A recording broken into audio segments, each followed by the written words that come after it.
Yo, what's going on, everybody? Thank you so much for clicking on this video. My name's Luke. Today I'm coming at you with my way too early tight end rankings for the 2023 season. This is the last installment of this series. I've already done my running back, wide receiver, and quarterback video, so if you haven't seen those yet, make sure to go check them out. Like I said, gonna be doing my tight ends today, gonna be doing the top 15. Gonna have a couple honorable mentions at the very end, so make sure you stick around for that. Before I actually get into these rankings though, just make sure you drop a like on the video. It helps out a ton. Subscribe to the channel so you can see the rest of the content I got coming. Also drop a comment, let me know what you agree with, disagree with, any other content you want to see, because I'm all ears. Now with all of that out of the way, let's actually get into the rankings. All right, first up, quite obviously, I think we're going to have Travis Kelce. There's really not much to be said here, not much to really debate. He was a tight end one this past year by almost 100 points, has been the tight end every single year for almost the past decade, about 7 years, besides the 2 years ago where he was tight end 2, but just inevitable. Everything this offense runs through him. There's really not much to be said. He's going in the first round this year, and I think he's well deserving of that spot, so obviously going to be the tight end 1. From here on out, it's going to be a lot more question marks and could really be in a lot of different orders. At my tight end 2, I have TJ Hawkinson, who was a tight end 2 this past year. Was a lot better once he got traded to the Vikings. He was a very integral part of that offense, and I only think that continues more this upcoming year. He was taking over a lot for Adam Thielen's role, and I think Thielen is only going to phase out more and more. Might even not be on the team this year.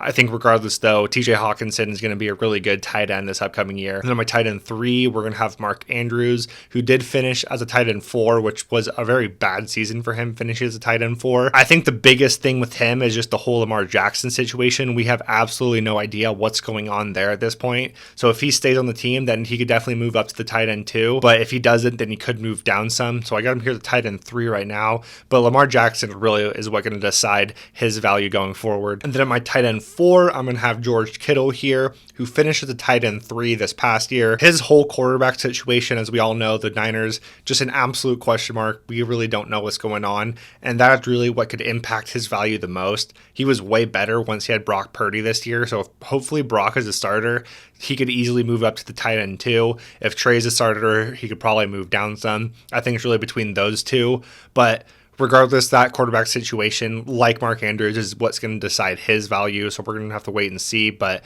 I think he's just too good of a talent to pass up any further than this. Maybe tight end 5 at the very worst, but regardless, going to be one of the best tight ends. And then at my tight end 5, we're going to have Dallas Goedert here, who finished at the tight end 12 this past year, but was hurt for a lot of it. He was a tight end 6 up to the point where he got hurt. So that's, I think, more realistic of where we can expect his value to be. And also, basically, everything is the same in the Eagles organization this upcoming year. The only real difference is that they don't have their offensive coordinator, which is definitely something that we need to take into account and need to see what's going to happen there, because that can play a huge role. But I think that we saw what the offense can do, and they have the same head coach. So a lot of it will be the same. I think he's going to be really good. Obviously, can't be elite, given he has A.J. Brown and he has Devonta Smith. Jalen Hurts likes to run the ball a lot. So some of it definitely takes away from his upside, but he is a very important part of this offense and is going to be utilized as such. Also, if you're not aware, if you find the tight end 7 on the season, it's really not going to make a difference for you on your team. So I think my opinion is either go for somebody who you think can be one of the best at the position, or just punt the position and find people late, because there's always going to be people late that you can find value at. Anyways, though, at the tight end 6, I'm going to have Kyle Pitts here. He's been one of the hardest people to rank for me this upcoming year. I have really no idea where to put him. A lot of that is due to the fact that he was hurt at the end of the year, so we didn't get to see him with Desmond Ridder. We don't know if Desmond Ridder is going to be the quarterback going forward. There's just a lot of question marks overall, and Pitts is one of the best, if not the best, tight end prospect we have ever seen, and we did see some real flashes of it his rookie year, but this past year was an absolute disaster. He finishes the tight end 33, but like I said, he was hurt. But before he was hurt, he was only the tight end 17. It's not like he was really any good. He had like 1, maybe 2 valuable weeks of fantasy. It was a really, really tough situation all around for him. I just think he's too good of a talent to pass up, and I think they'll figure out ways to utilize him more. At least I'm hoping, but I can't really put him any higher. I think if anything, he's going to go lower, but he's just a really tough person to rank. Let me know where you guys think he should be, if this is too high for him, or maybe some people think this is too low just given his talent, but given what we saw on the field, I'm definitely worried about it. But like I said, too good of a talent to pass up. Then on my tight end 7, we're going to have Darren Waller here, another person who didn't really play at all this past year. Was really tough season. He definitely had some good games. Like the very first game of the year, he was unbelievable. And at the end of the year, he had some decent games. He's going to have a new quarterback and like a new system and everything. So that's definitely something we're going to have to account for. Will it be a quarterback upgrade? I don't really know. Like I talked about in my lessons learned video, if there's a lateral move, you can't, don't expect much of a change, even if it's a slight upgrade.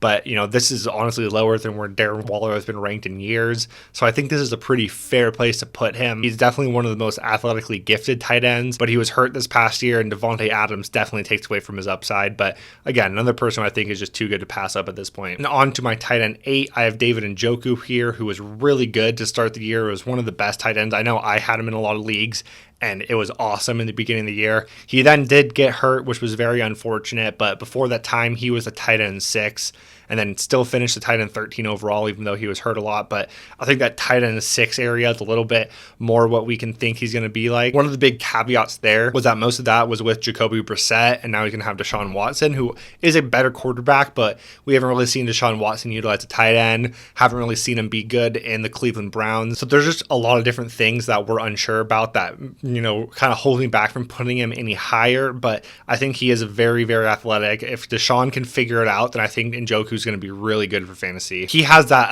athletic ability that can put him at like a top 5, top 3 tight end if he can get utilized the right way. He definitely has the athletic ability for it. We've got to see if they can be utilized in the proper way. Then at my tight end 9, I have Dalton Schultz here, who was really good this past year. He's a free agent upcoming, so he might not be in the Cowboys. That's a really big reason why he's not ranked any higher, because he was hurt for a lot of the year, but once he was not hurt anymore, he was really good. He got back healthy week 10 or around then. From week 10 on, he was a tight end 4, and that was when he was healthy and Dak was both healthy. So we saw at the end of the year what people drafted him to be. It's just we didn't see it until week 10, so some people might not totally remember. If he gets signed back with the Cowboys, and especially if they don't bring in another wide receiver, he's going to go way up these rankings, like up to tight end 6. But for right now, with all the question marks, I have him a lot lower because it's really hard to gauge how good tight ends are going to be when they move teams. It just has not happened much. I guess we did see with TJ Hawkinson this year, but that's definitely an outlier case. On to my tight end 10, I'm going to have Pat Freiermuth here. He finished at tight end 8 this past year, which,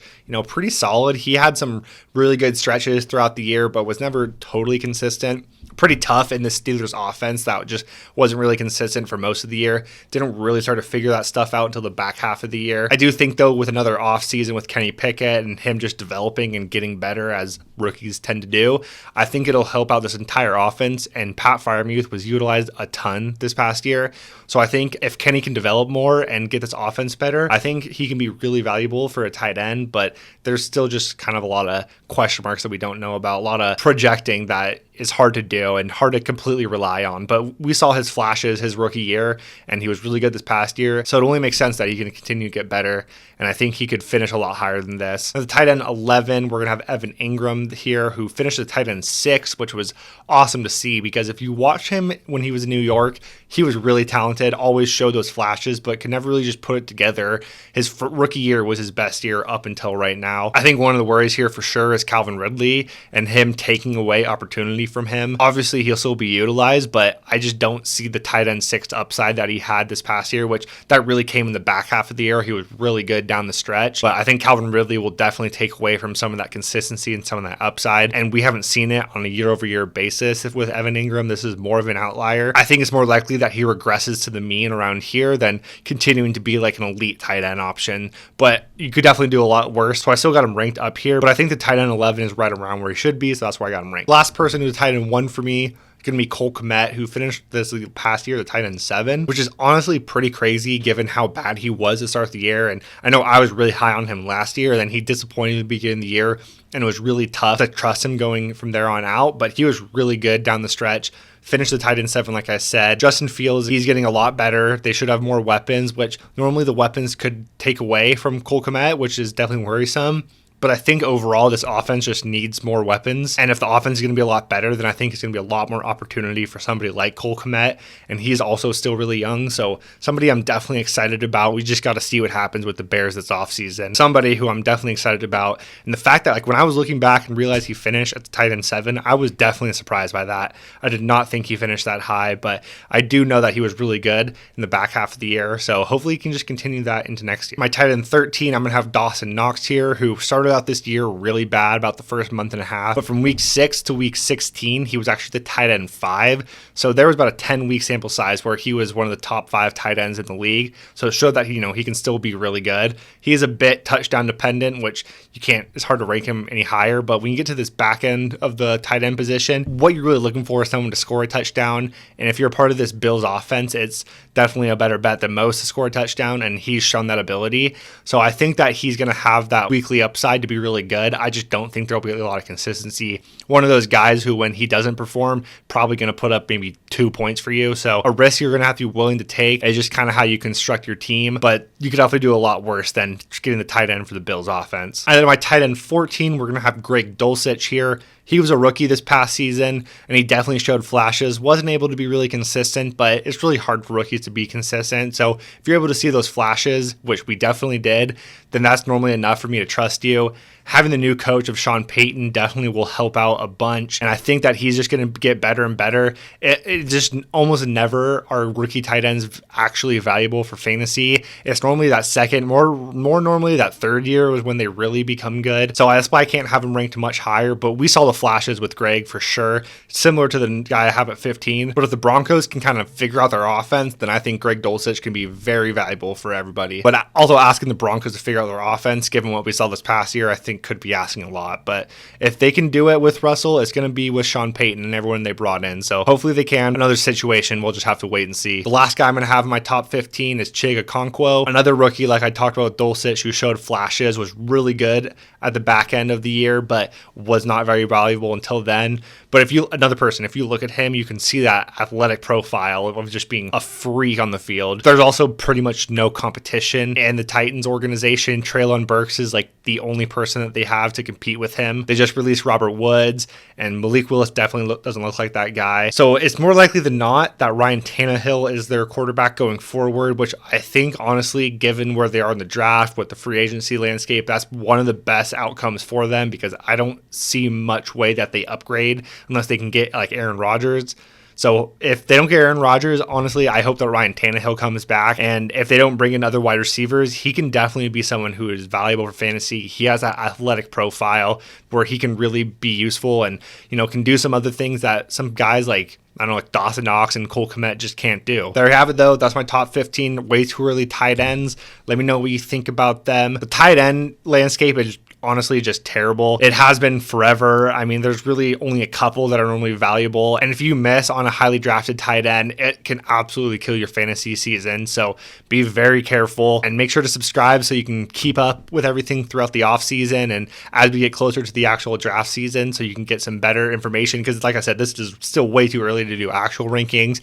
It's just kind of getting a feel where we are actually at right now. There are a couple of honorable mentions that I wanted to go over that I don't know exactly where to rank them, but I think that they should be mentioned. So the 2 Saints tight ends, Taysom Hill and Juwan Johnson, I definitely think should be mentioned. Gerald Everett should be talked about. Tyler Higbee, Trey McBride, and Mike Gesicki. All those guys are kind of right on that cusp. And once you get past like the tight end, I don't even know, like 8, 9, 10 or whatever, like is really interchangeable. It's only that elite people that can really make a difference for your team. Like I said, this is the last installment of my way too early rankings. So if you haven't seen the other ones, make sure to go check them out. I don't know exactly what my next video will be. I think it'll probably be like an underdog draft, or it could be getting into the upcoming rookies. I'm definitely going to do both. I just don't know what's coming next, but just make sure you stay tuned because I got content coming all the time this offseason. Anyways, thank you so much for watching this video all the way through. It would help out a ton if you left a like on this video and subscribe to the channel. All right, later, y'all.